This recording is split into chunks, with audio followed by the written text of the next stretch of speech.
Hello, welcome to Yorktown, home of the final battle of the American Revolutionary War. You might be wondering how the Americans got here. Well, originally, led by George Washington, they were surrounding New York City, which the British occupied at the time.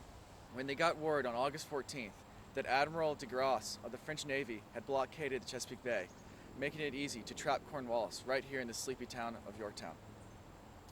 Washington and his allied general, French general, Rochambeau, decided to march from New York all the way down here in order to trap Cornwallis. On September 28th, 1781, the French and American alliance marched from Williamsburg to this very location.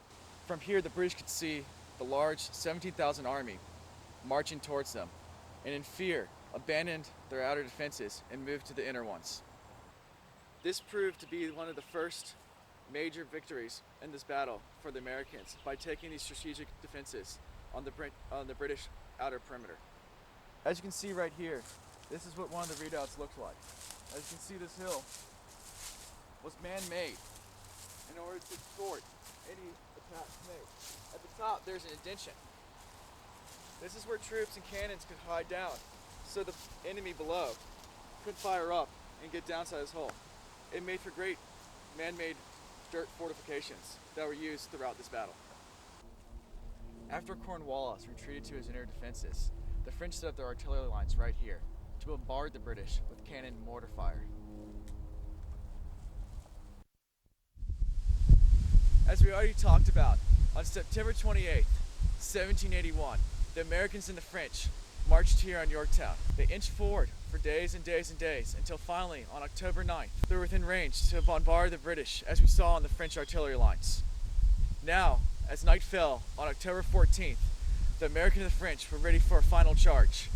200 of the finest American veterans charged forward to take this redoubt and force the British back even more. 5 days later, the British met the Americans on Surrender Field.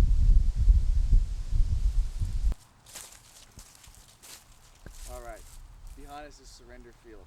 This is where the British laid down all their arms and ended the battle. Apparently, Cornwallis, too embarrassed by his defeat, sent his second-in-command, Charles O'Hare, to give his sword to George Washington for him, thus ending the Revolutionary War.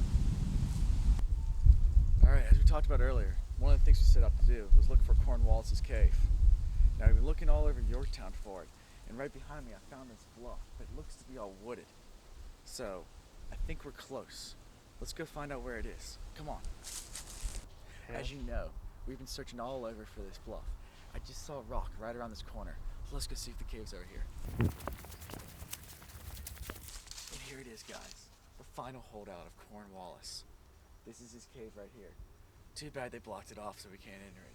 Let's go have a look inside.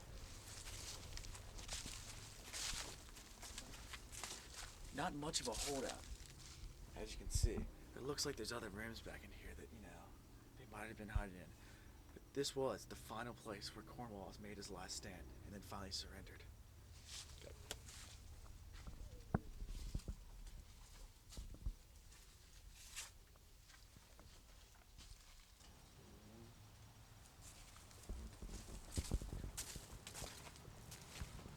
Alright, we just wrapped up filming Yorktown Battlefield.